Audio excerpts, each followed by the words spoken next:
2025-26 আর্থিক বছরের বাজেট পেশ হতে চলেছে।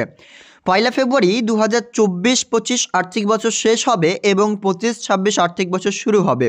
সেই মুহূর্তেই আপনাদের জন্য সবথেকে বড় সুখবর, ইতিমধ্যেই কেন্দ্রীয় অর্থমন্ত্রী নির্মলা সীতারামনের সঙ্গে যে সমস্ত বিশেষজ্ঞ বলুন, কৃষক মন্ত্রী এছাড়াও আরও বিভিন্ন জন উপস্থিত ছিলেন। সেটা শুরু হয়েছিল 8ই ডিসেম্বর এবং আবারও 8ই ডিসেম্বর এটা শেষ করা হলো। তো এই যে কেন্দ্রীয় বাজেট সংক্রান্ত যে বৈঠক করা হয়েছিল, যে কমিটি গঠন করা হয়েছিল, সেটা ইতিমধ্যে শেষ হলো। তারপর এক পূর্ণ বিজ্ঞপ্তিতে প্রকাশ করা হয়েছে এই সংক্রান্ত কী কী আপডেটস রয়েছে, সেই বিষয়টা আমাদের আজকের এই ভিডিওতে আপনাদেরকে জানাতে চলেছি। অর্থাৎ 2025-26 আর্থিক বছরে আপনাদের যে নতুনভাবে অর্থ বছরে কি কি আসবে, এই যে একটা মূল ধারণা, সেটা কেন্দ্রীয় সরকারের তরফ থেকে কি বলা হচ্ছে সেটাই আপনাদেরকে দেখাবো আমাদের আজকের এই ভিডিওতে। তো আমরা আপনাদেরকে এরকম জায়গা থেকে দেখাবো না, নিউজ পোর্টাল, সরাসরি সেন্ট্রাল গভর্নমেন্টের প্রেস ইনফরমেশন ব্যুরো থেকেই আপনাদেরকে টোটালটাই প্রমাণ দেখাবো। ইউনিয়ন বাজেট 2025-26 আর্থিক বছরকে নিয়ে কি ভাবনা চিন্তা করেছেন, বৈঠকে কি কি হয়েছে, কারা কারা উপস্থিত ছিলেন, কি আপডেটস পাওয়া যাচ্ছে, বিস্তারিতভাবে আমরা আপনাদেরকে পিআইবির তরফ থেকে যে নোটিফিকেশন প্রকাশ করা হয়েছে সেখান থেকে ক্লিয়ার দেখাবো। অবশ্যই কিন্তু শেষ পর্যন্ত ভিডিও দেখুন, আশা করি আপনাদের ভালো লাগবে এবং ভিডিও ভালো লাগলে অবশ্যই লাইক করে অন্যদের শেয়ার করবেন। এছাড়াও আমাদের হোয়াটসঅ্যাপ গ্রুপ রয়েছে, ভিডিও ডেসক্রিপশন বক্সে ক্লিক করে আপনারা সরাসরি আমাদের হোয়াটসঅ্যাপে যোগাযোগ করতে পারবেন আমাদের সাথে। কেন্দ্রীয় অর্থমন্ত্রী নির্মলা সীতারামনের এই বৈঠকে কি কি হয়েছে সেটা কিন্তু 6ই জানুয়ারি ইতিমধ্যেই প্রকাশিত হয়েছে। আর আপনাদেরকে একটা প্রথমত বলেছিলাম যে অধিবেশনটা শুরু হয়ে, অর্থাৎ এই যে বাজেট পেশের পর্যালোচনা বৈঠক, তা কিন্তু শুরু হয়েছিল 8ই ডিসেম্বর, বললাম সেটা 6ই ডিসেম্বর হতো, অর্থাৎ প্রায় এক মাস কমপ্লিট হলো।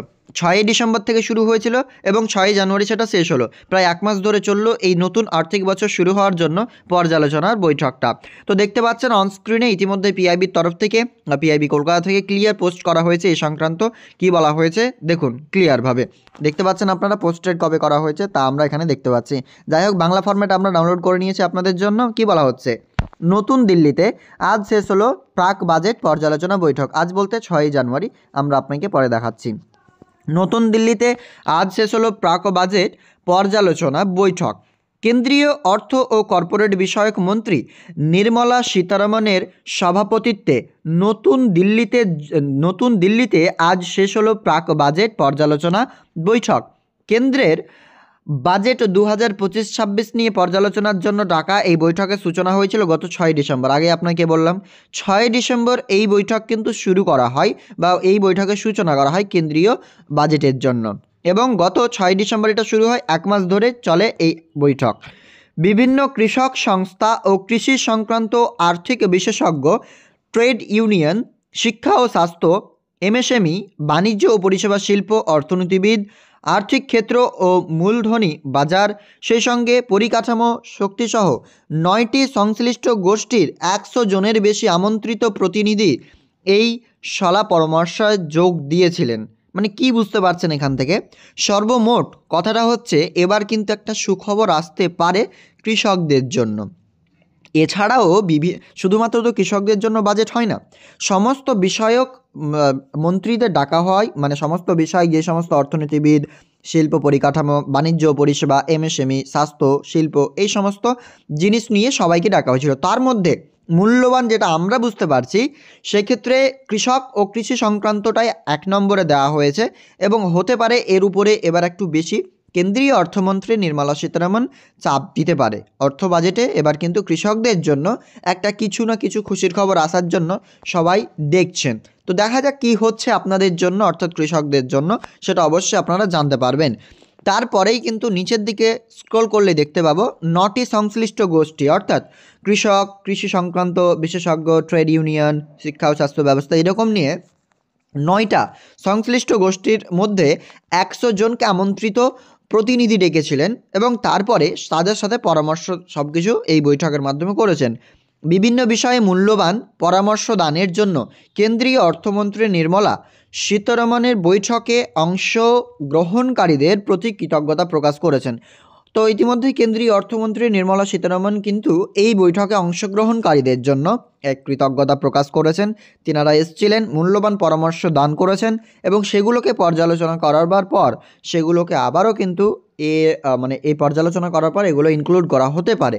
এই বৈঠকে কেন্দ্রীয় অর্থ প্রতিমন্ত্রী শ্রী পঙ্কজ চৌধুরী এবং অর্থ সচিব শ্রী তুহিনকান্ত পাণ্ডে, আর্থিক বিষয়ক দপ্তরের সচিব শ্রী অজয় শেঠ, মুখ্য আর্থিক উপদেষ্টা ডক্টর ভি অনন্ত নাগেশ্বরন সহ বিভিন্ন পদস্থ আধিকারিক উপস্থিত ছিলেন। 10ই জানুয়ারি 2025 থেকে নাগরিকরা মাইগভ প্ল্যাটফর্ম থেকে কেন্দ্রীয় বাজেট 2025-26 নিয়ে তাদের মূল্যবান পরামর্শ ও মতামত প্রদান করতে পারবেন। অর্থমন্ত্রক এবং মাইগভ দেশজুড়ে নাগরিকদের কাছে থেকে উদ্ভাবনমূলক ও গঠনমূলক পরামর্শ পেতে আগ্রহী। এই পরামর্শ প্রদানের জন্য নাগরিকরা মাইগভ প্ল্যাটফর্ম দেখুন এবং বিকশিত ভারত গড়ার লক্ষ্যে ভারতে তাদের অবদান রাখুন। অর্থাৎ আপনাদেরকে শেষের লাইনটা ক্লিয়ার অবশ্যই বোঝাবো। তো আমরা এখান থেকে যে পয়েন্টগুলো পেলাম, যে নতুন দিল্লিতে বা নয়াদিল্লিতে যে বৈঠক সেরা হয়েছে অর্থমন্ত্রকের তরফ থেকে, সেটা ইতিমধ্যে শেষ করা হয়েছে 6ই জানুয়ারি 2025 এবং এখানে উপস্থিত ছিলেন প্রায় 100 জন। এছাড়াও বিভিন্ন দপ্তরের মন্ত্রী এবং সেগুলো উচ্চপদস্থ আধিকারিকগণ উপস্থিত ছিলেন, তার সাথেই কেন্দ্রীয় অর্থমন্ত্রীও ছিলেন। সেখান থেকে সমস্ত পরামর্শ নেওয়ার পর সেগুলোকে নোট ডাউন করা হয়। পরবর্তীতে সেগুলোকে আবারও যাচাই করবার পর যেটা যোগ্য বা যেটা মনে হবে এটা নেওয়া উচিত, সেটা পর্যালোচনা করবার পর আবারও সেগুলোকে নোট ডাউন করে দেখার পরে সেগুলোকেই নতুন আর্থিক বছরে পেশ করা হবে। এবং এই নিয়ে প্রায় 9টি সংশ্লিষ্ট দপ্তরের বা গোষ্ঠীর সাথে কথোপকথন হয়েছে এই কেন্দ্রীয় বাজেট নিয়ে, এবং আরও বিভিন্ন পর্যালোচনা নিজেই করবেন। এর পরবর্তীতে চলে আসছে এক দুর্দান্ত আপডেট আপনাদের জন্য। এবার আপনি আপনার মূল্যবান তথ্য জানাতে পারবেন কেন্দ্রীয় অর্থমন্ত্রীকে। অর্থাৎ 2025-26 আর্থিক বছরের বাজেট যে পেশ হতে চলেছে তাতে আপনি আপনার মূল্যবান তথ্য তিনাদেরকে পরামর্শ দিতে পারেন। অর্থাৎ আপনি যদি মনে করেন যে পুরো ভারতবর্ষে যা চলছে এর সাথে আপনি কিছু ইনক্লুড করতে চান নতুন আর্থিক বছরে, সেটার জন্য আপনি কিন্তু এই https://www.mygov.in এই ওয়েবসাইটে গিয়ে 10ই জানুয়ারি থেকে প্রত্যেক নাগরিকরা আপনারা মাইগভ প্ল্যাটফর্ম থেকে আপনার নিজস্ব মতামত পেশ করতে পারেন। সেটাকেও আপনাদের পর্যালোচনা করে দেখবে এবং তারপরেই কিন্তু এই বিষয়টা আপনাদের সামনে নিয়ে আসবে। তো ক্লিয়ার বুঝতে পারছেন যে বর্তমানে এই যে নতুনভাবে আর্থিক বছর আসতে চলেছে তার আগে আপনারা আপনাদের মতামত দিতে পারেন। এবার আপনারা বলবেন আমাদের মতামত নিয়ে আর কী করবে, কিন্তু নয়, এটা মাইগভ প্ল্যাটফর্ম, যেটা কেন্দ্রীয় সরকার বা সেন্ট্রাল গভর্নমেন্টের তরফ থেকে একটা পরিচালিত ওয়েবসাইট। সেখান থেকে আপনি আপনার মতামত দিতে পারবেন যে আপনার কোনটা ঠিক লাগছে, কোনটা বেঠিক লাগছে। তো ঠিকটা আপনি সেখানে মতামত তাদেরকে দিতে পারেন এবং যিনারা বিচার করবার লোক রয়েছেন তিনারা অবশ্যই কিন্তু আপনাদের এগুলোকে বিচার করে আপনাদের উচ্চপদস্থ আধিকারিকদের আবারও পেশ করবে। এভাবে আপনি আপনার নিজস্ব ওপিনিয়ন এখানে শেয়ার করতে পারেন। তো ক্লিয়ার বুঝতে পারছেন, আপনাদেরকে সমস্ত তথ্য দিয়ে বোঝাতে পারলাম যে এই যে বিভিন্ন কৃষক সংস্থা ও কৃষি সংক্রান্ত নিয়ে এবার একটু বেশি চাপ রয়েছে, কারণ আপনারা জানেন PM কিষাণ প্রকল্পের টাকা দ্বিগুণ নিয়ে একটা যেটা আর্জি পেশ করা হয়েছে। এর সাথেই যে আমাদের এগ্রিকালচার ইন্ডিয়া যেটা রয়েছে তার কিন্তু নাম পরিবর্তন করবারও একটা বিষয়বস্তুকে আমন্ত্রণ জানিয়েছেন, পেশ করেছেন। তার পরবর্তীতে আরও আছে আপডেটস, এই যে লেবার ডিপার্টমেন্ট রয়েছে সেগুলোকে ইনক্লুড করার কথা বলা হয়েছে এগ্রিকালচার ডিপার্টমেন্টের মাধ্যমে। অর্থাৎ সেন্ট্রাল গভর্নমেন্টের এগ্রিকালচার ডিপার্টমেন্টে যাতে লেবারেরাও সুবিধে প্রদান হয় এই বিষয়টাও কিন্তু জানিয়েছেন একজন MP। সেই ভিডিও অলরেডি আপনাকে চ্যানেলে দিয়ে দিয়েছি, তাই যদি আপনাদের বিশদে কোনো কিছু জানবার থাকে অবশ্যই আমাদের হোয়াটসঅ্যাপ গ্রুপ রয়েছে, সেখানে জয়েন করে আপনারা আমাদের তথ্য সমস্ত আপডেট সবার আগে পেয়ে যাবেন। সেই হোয়াটসঅ্যাপের মাধ্যমে অবশ্যই যোগাযোগ করতে পারেন।